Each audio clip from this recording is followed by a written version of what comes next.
So now that we have tiled installed, we can go ahead and work on creating our map. So to get started, we're going to go ahead and click on New Map. And then in the window that pops up, this is where we choose the map size that we like to create. So for our game, we'll be doing a fixed width and height. So this will be the number of tiles wide in height our map will be. And then for the sprite sheet that we'll be using, it'll be 32 by 32 pixels. So we'll go ahead and put those in there.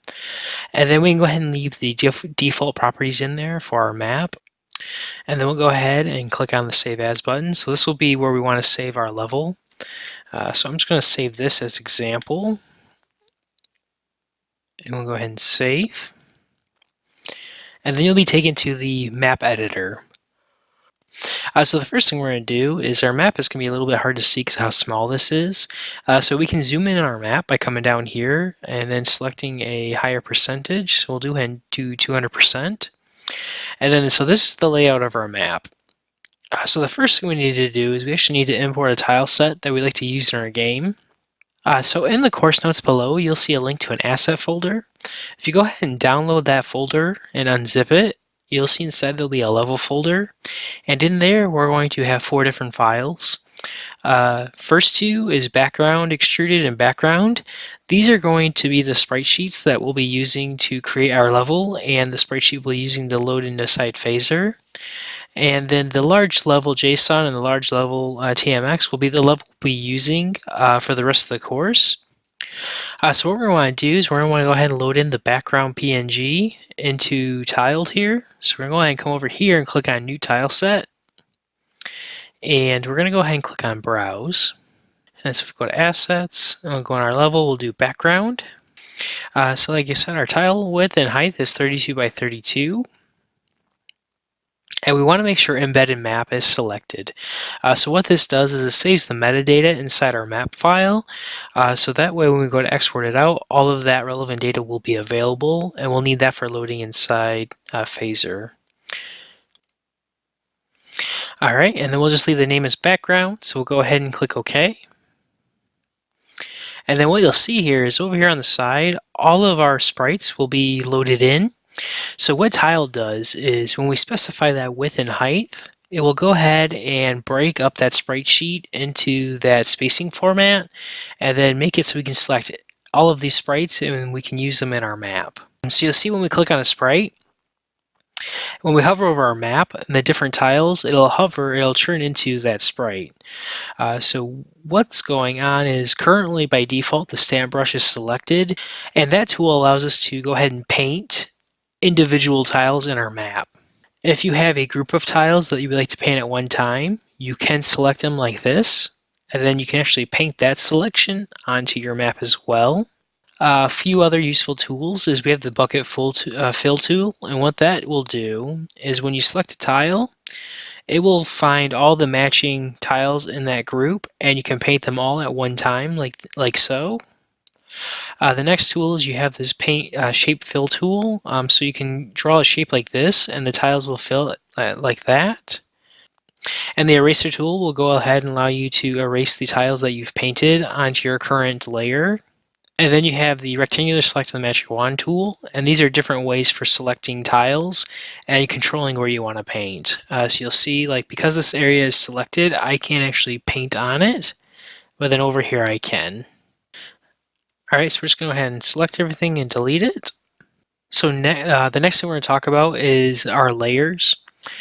So everything in tiled that you do, it will be tied to a layer that's currently selected. So when you first create your level, you'll have a tile layer 1. This is the default layer in your level. So what we're going to do is we're going to go ahead and rename this to background.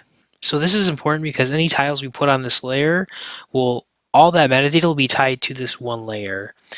So for example, if we go ahead and take this grass here and we paint a little bit, all of this grass is now tied to this background layer. So you'll see if I turn it off, it's no longer visible. And same thing if I lock it. So what we're going to do is we'll make another layer.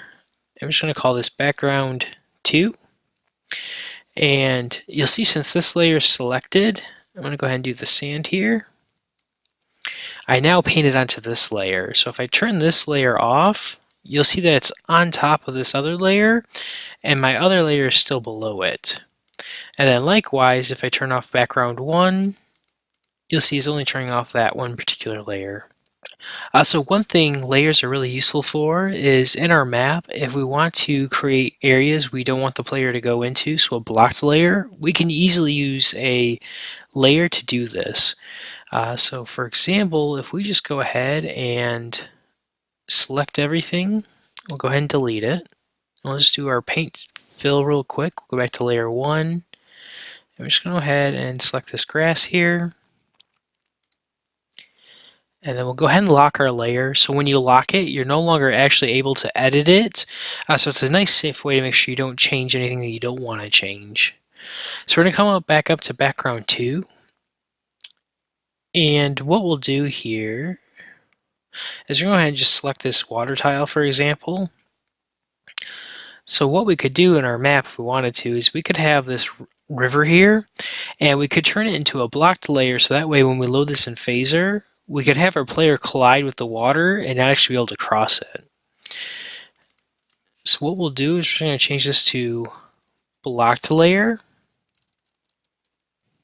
And then this also allows us to do other things, like, for example, we wanted to put objects in our map we don't want the player to, that we want the player to collide with. So for example, we could do some trees. As long as all of those tiles are on the blocked layer, when we load that in, we can make sure the player will collide with them. So next, we're going to go ahead and talk about a new type of layer. We're going to talk about the object layer. So what an object layer does is it allows us to add metadata to a particular point in our map without actually placing a sprite there. So this is useful for things like we want to do a spawn point, so where a player can spawn. We can do that in an object layer. We can do spawn points for like chests, monsters, and different things like that. We could also do that if we had multiple levels in our game. We could have like an entrance and an exit. We could do that in an object layer. And all of that metadata will be available in Phaser when we load in our level.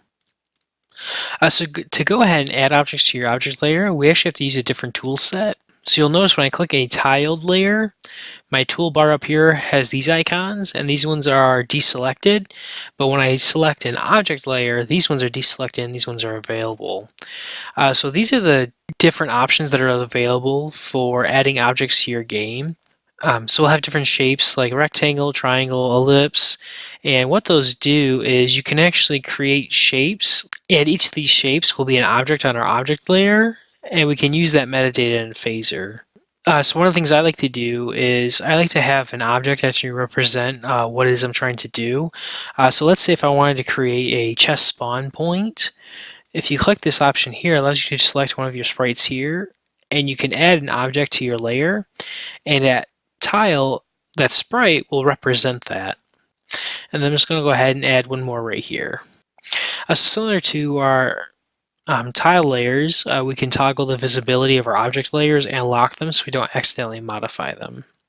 Alright, so one last thing I want to go over is, so when we have our objects selected, you'll see that we have this property panel over here. So this displays some information on the object that was added.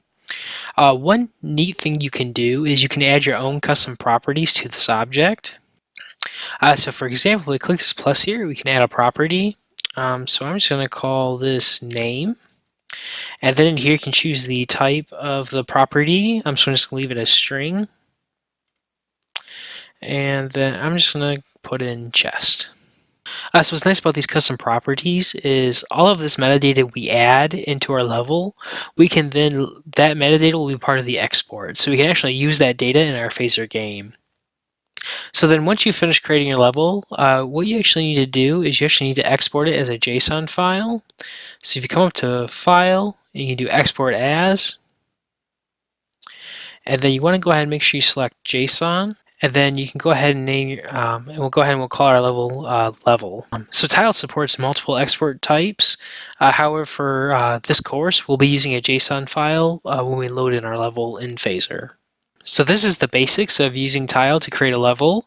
So I'm going to go ahead and challenge you to go ahead and create a level that you'll want to use in our game.